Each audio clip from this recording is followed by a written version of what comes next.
An American child was expelled, deported from this country, even though you can't legally deport an American citizen, but was kidnapped and taken out of this country without meaningful process. That is the words of a Trump-appointed judge. You cannot find an equivalent for Barack Obama, and I carry no water for Obama on immigration. One thing I've got to say on undocumented folks, some of these people, not just here a few years, they picked up an Iranian woman, a grandmother in her front yard gardening, who'd been here since 1979. She came as a child. Her family claimed asylum after the Iranian Revolution. They picked up and detained her. This is insane. And by the way, the polls show, Piers, that Americans do want deportations, but when they're asked more detailed questions, do you support people who've been here for many years? Do you support people who've committed no crimes? Do you support deporting people who want a pathway to citizenship? They don't support deporting those people. Something fascinating and honestly revealing just happened on live television. And if you care about where American politics is heading, you need to see this. Because what we're about to break down isn't just another cable news debate. It's a moment, a clash between two completely different visions of what America is becoming, and whether we're willing to call it what it is. Before we dive into the full story, comment where you're watching from, and don't forget to like and subscribe so you don't miss the next one. In this segment, we're watching Mehdi Hasan absolutely dismantle Piers Morgan over Donald Trump's immigration policies and the uncomfortable conversation around authoritarianism, even fascism, in the United States. And when I say take him to school, I mean it, because this wasn't just a disagreement over policy, it was a debate about reality itself, about whether the words we use, authoritarian, fascist, strongman, are exaggerated political insults or accurate descriptions of what's unfolding in real time. Piers tries to frame the discussion as semantic, as if the real issue is whether we're being too dramatic with language. But Mehdi isn't having that. He forces the conversation back to substance, court defiance, mass deportation rhetoric, attacks on asylum rights, and the growing normalization of strongman politics.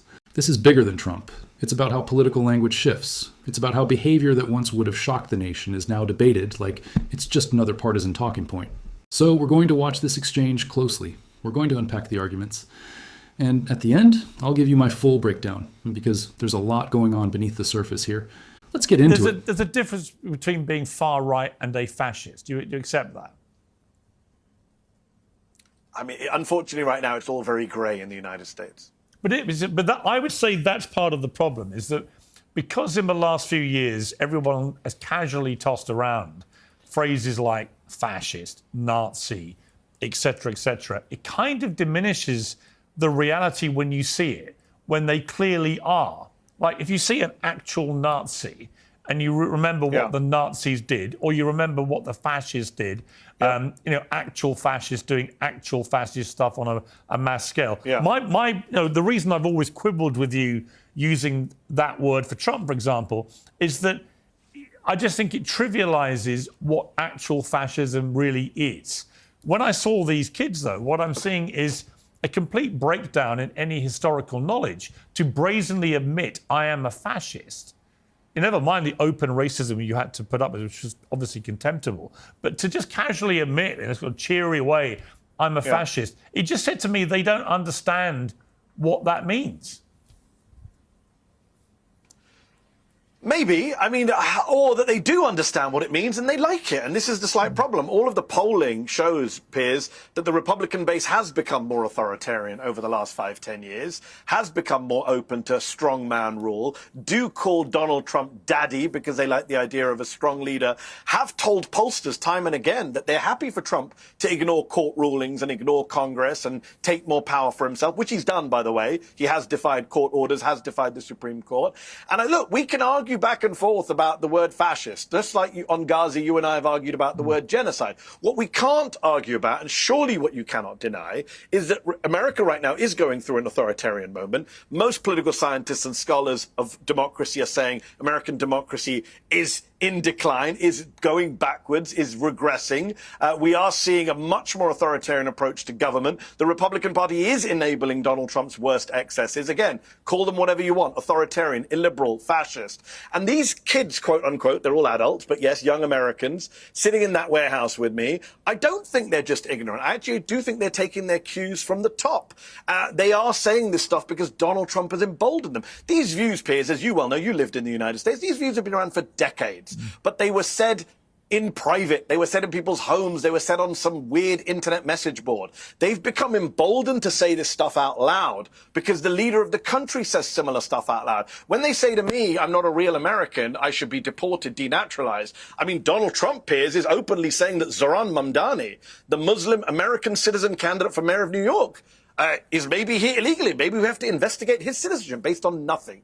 They sat at the RNC and held up placards saying mass deportations now. They didn't just mean quote-unquote illegal immigrants, Piers. That's become very clear. No, but you know what's 7 months interesting into is this, I 6 months into this interviewed Joy administration. Reid the other day, right, who was obviously at MSNBC for a long time, and she started ranting away about Trump and the deportation stuff that's going on. I just said to her, okay, how many people did Obama deport? Okay. No, you know it's one of my favourite questions. But what was striking was not just that she had no idea, which she admitted. She'd never bothered to find out, even though people like me had been telling everyone the number for a long time, to expose, actually, I think, a liberal double standard on this.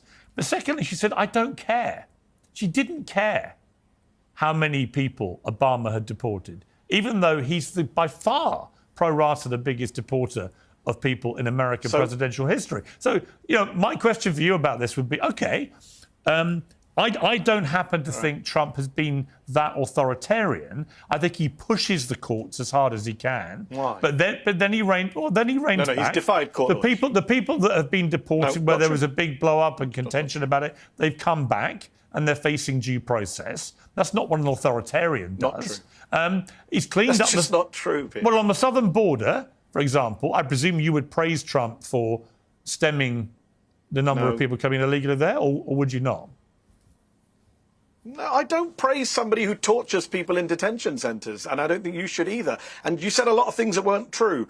With regard to Joy Reid, who's a good friend of mine, I believe that what she meant, I'll tell you in a second. Let me just deal with Joy Reid. I believe Joy was talking about not caring because it's not relevant. I mean, Joy can speak for herself, but that's my interpretation of what she said. It's not relevant. Obama, first of all, and you tried this gotcha on me, I've written pieces in The Guardian attacking Obama's deportation record. It was a very bad record. And I've been critical of Joe Biden's immigration record. I was on MSNBC attacking Joe Biden's immigration record for being too Republican-esque. But that is not relevant to right now, because when we're talking about deportations, we're not just talking about numbers at the southern border. We're talking about what ICE is doing in what's called the interior of America, in LA, on the streets of New York, grabbing people off the streets, masked agents with no badges, no IDs, unmarked cars, grabbing American citizens, doing racial profiling of Latino gardeners or customers at Home Depot, putting them in detention, disappearing them like fascist countries do. When American citizens, veterans, a disabled veteran in LA, Piers, just disappeared off the street for 3 days. His family don't know where he's in. That is Pinochet Chile style. But do you stuff, agree? Right? I'm not saying it's the same, but I'm saying that is reminiscent. No, hold on, Piers. You had a long thing about, I just need to deal with your points, and you come back in. He has defied court orders. The Washington Post just did a study the other day of 160 lawsuits brought against him. They've defied 1 in 3 of those lawsuits. He hasn't given due process to people in El Salvador. People were tortured, Piers, in El Salvador. Kilmar Abrego Garcia talks about being sat on his knees all night long, being beaten, being deprived of food. Well, actually, a lot of people have said that's nonsense. I did. You opposed George Bush. But it's not nonsense. People have, what are you talking about? Congress members have gone to Alligator Alcatraz in Florida and talked about 35 people to a room, drinking water out of the toilets that they have to do a number 2 in. You opposed the Iraq war. I assume you opposed Guantanamo and Abu Ghraib at the time. I don't quite remember. But this is torture. This is what Trump, the guy you say is not authoritarian, is doing. And he's doing it to American citizens. He's doing it to American. Well, he's not giving due process to American citizens. He's chucked out American children out of this country. Right, let me get a question due process just earlier this year. Let me get a question in. Do you agree that undocumented immigrants in America who then commit a crime should be deported? Yes.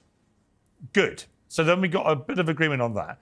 Do you agree that reducing the number of people coming over the southern border illegally from the many millions, depending what you want to report, you want to believe, 8 to 12 million is reported to have come over in the Biden administration 4 years? Do you agree that reducing it's not 8 that to 12 million? That's a bullshit. That's a nonsense number. Well, how many it's do you about think 2 it to is? 4 million. How many?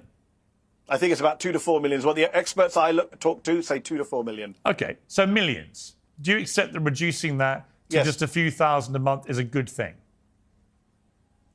not if it ends the right to asylum, which is America's right under America's obligation, apologies, under international law and American law. Donald Trump, no, hold on, Piers. You can't just elide that. Donald Trump has ended the right to asylum effectively in this country. That is outrageous. It is illegal. But he hasn't, immoral. though, Again, do you support ending the right to asylum? No, he has. He has, actually. He's ended the right to asylum effectively in this country. You can still claim asylum. No, that's not true, Piers. You can. That's not true. That is not true. You can still claim asylum in the United States. ICE agents are picking up. Piers, no. In fact, not only can you not claim asylum at the southern border, you're being rejected, but people in the middle of asylum hearings in courtrooms in America, on camera, are being grabbed in the middle of their asylum hearings by ICE officers. Judges are calling this out, Piers. And I assume, again, you support a right to asylum as a British citizen in the UK, the US, every developed country. I do, supports but I also... a right to asylum. Donald Trump has ended that. And by the way, Stephen Miller is openly opposed to that. So there's no point defending people who don't want you to defend them. I'm not defending anybody. They're openly opposed to this. I'm about to tell you that I think that I think the fact that we both agree... praise Trump's record at the border. Look, I think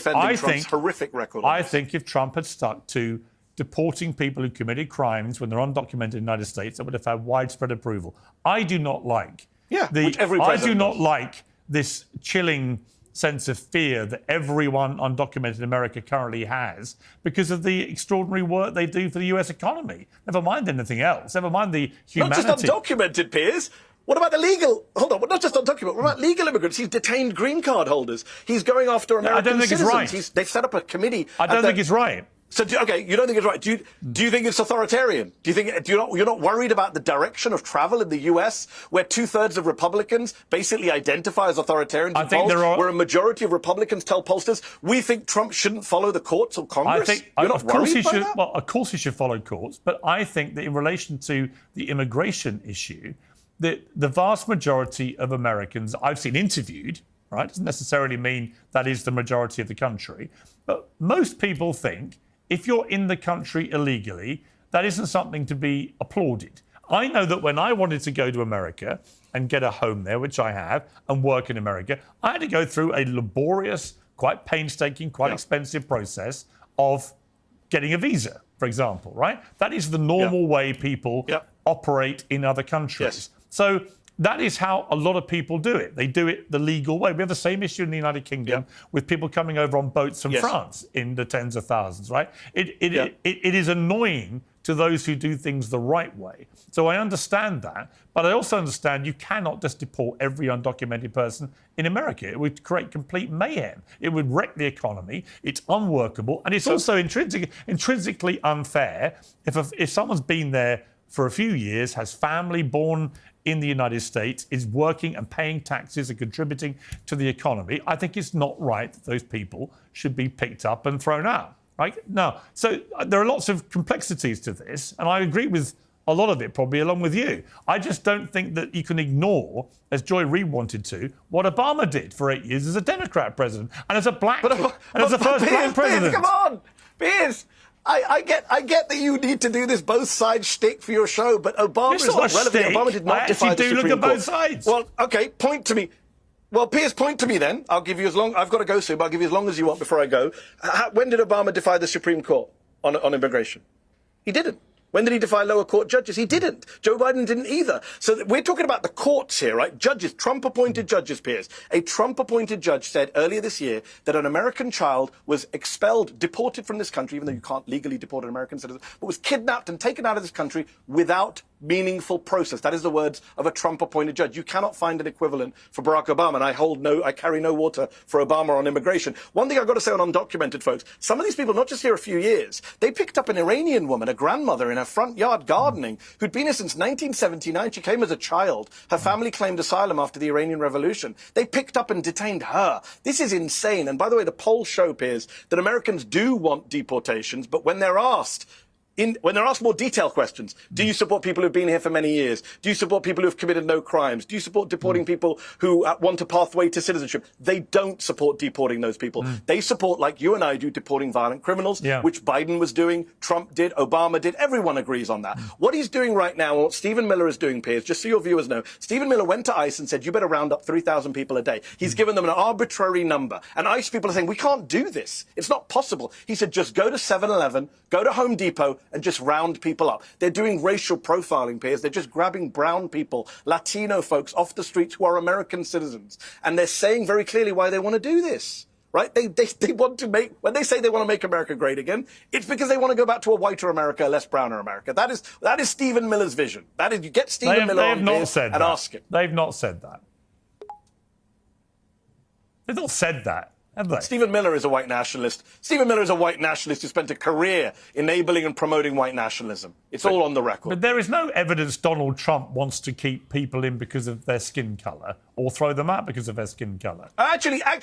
Actually, there's a lot of reporting from the first term where he says, why can't we have more people from Sweden, less people from shithole countries? So I'm pretty sure I know what he was talking about when he was talking about Swedish folks. Well, he's probably talking about the 7 countries which Obama banned people from coming in from because of their terror record.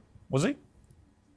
He didn't ban entire peoples from coming in. He Actually, put them on he did. a terror That was list, the farce of agree with. That was the farce when Trump did it. The left all went nuts, and it turned out Obama done exactly the same thing. He didn't ban everyone from coming in.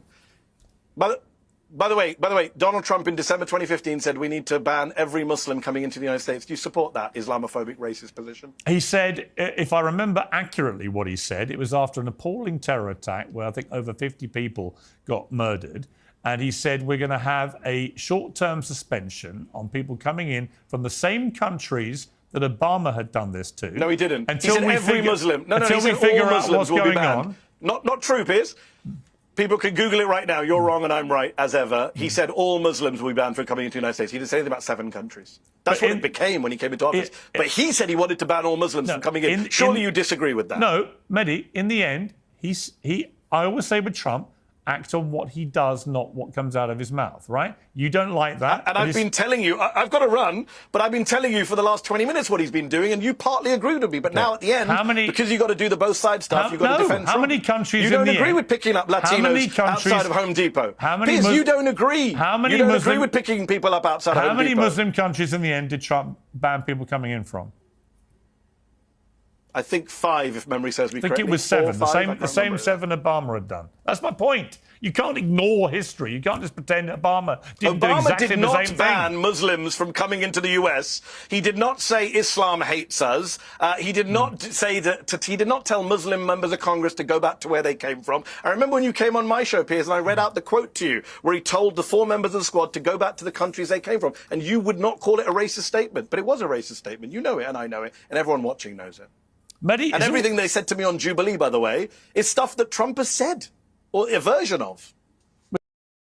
All right, let's pause it right there, because this is where the pattern becomes obvious. You can see what's happening. Instead of directly engaging with the substance of the argument about Donald Trump, authoritarian rhetoric, and the normalization of extreme views, Piers Morgan keeps pivoting. He keeps circling back to Barack Obama, not because it answers the point, but because it avoids it. That's the strategy. What aboutism? When the discussion is about rising strongman politics, about people openly calling themselves fascists on platforms like Jubilee, about rhetoric that echoes us versus them nationalism, bringing up Obama's deportation numbers doesn't actually rebut the concern. It just changes the subject. And this is where Mehdi Hasan thrives. Love his style or not, he comes prepared. He cites court rulings. He references polling. He names policies. You may not agree with his tone, but 9 times out of 10, he has documentation behind what he's saying. Now, let's be clear. The argument Mehdi is making isn't that every conservative voter is extreme. It's that the rhetoric coming from the top matters. When a political leader repeatedly frames immigrants as threats, questions the legitimacy of elections, or dismisses institutional limits on power, that signals something. And historically, scholars have warned that this kind of language can embolden people who already hold hardline views. Look at the aftermath of the 2020 election and January 6th United States Capitol attack. Look at the language around mass deportations. Look at the way political opponents are framed as enemies rather than rivals. These aren't random talking points. They shape the political culture.